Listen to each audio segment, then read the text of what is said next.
Greetings, everybody. Faiz Jacobs here, Member of Parliament.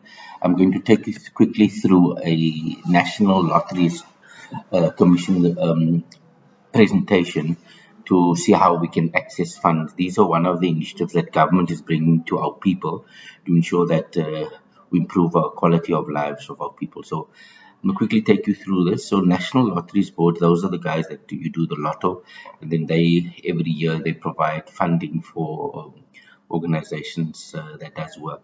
Funding cycle, it starts in April already. Closing date is when there's no more money. So we want to encourage all of us to apply as quickly as possible, one application per organization. And if you haven't heard of them in the first 100 days, 150 days, consider your application as unsuccessful. If you are successful, they will contact you, and then the process will start with proof of expenditure, etc. So what are the funding sectors that's going to be supported? Charities, sports, recreation, arts and culture, natural heritage. These are the critical sectors that is being supported. So we want to encourage you, if you are in these spaces, please do apply. The alignment is the issues around what are the programmatic areas that the Lotteries Board is funding, and also founding objectives, speaking to the link between what they wanted to achieve and also their objectives. So let's start with the first one.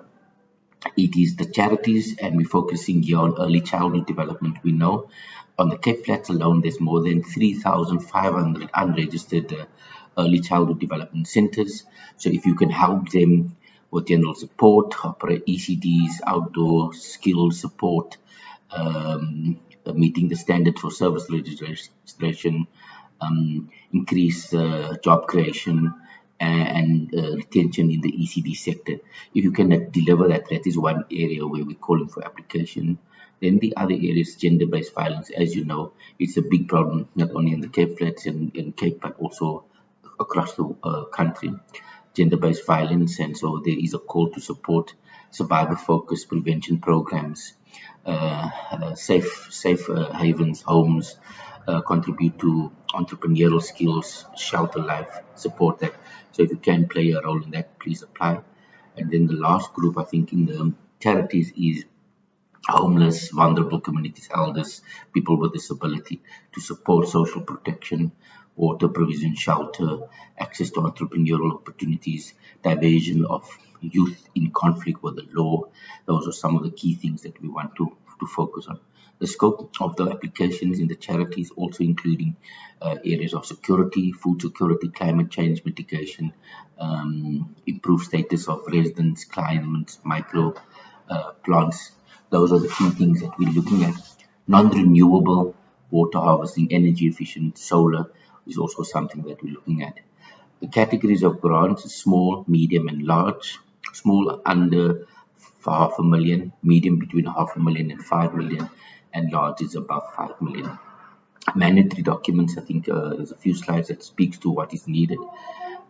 Application must be on the 2010 form stroke 2 and 1. Founding documents, NPO registration, business plan, financial records, IDs, and disclosure forms and consent forms is needed. So these forms just talk in detail of what I just raised now. It's all just a repeat. You have to do the 2010 stroke 1 and 2010 stroke 2 forms. Must do it properly, no alterations, complete in full. Your IDs must be there, certified copies, bank statements, declarations, all of these documents, NPC registration proof, certificate of incorporation, trust letters of those things must also be added. Financial requirements these are critical things that needs to be filled in.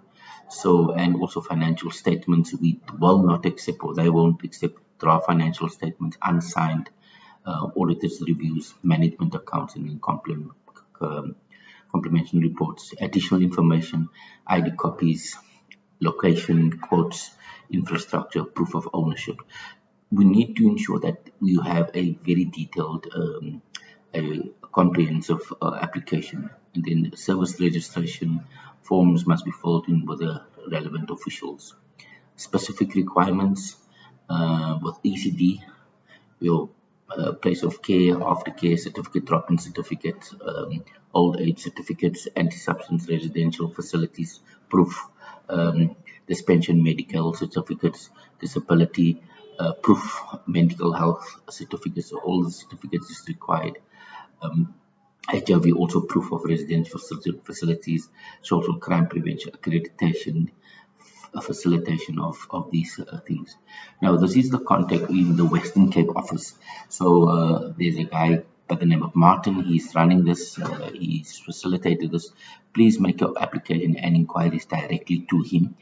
Only contact me, Faiz Jacobs, in my Athlone office if there is challenges with your application or with non-delivery from in Lotteries board. I hope you find this useful and good luck with your application.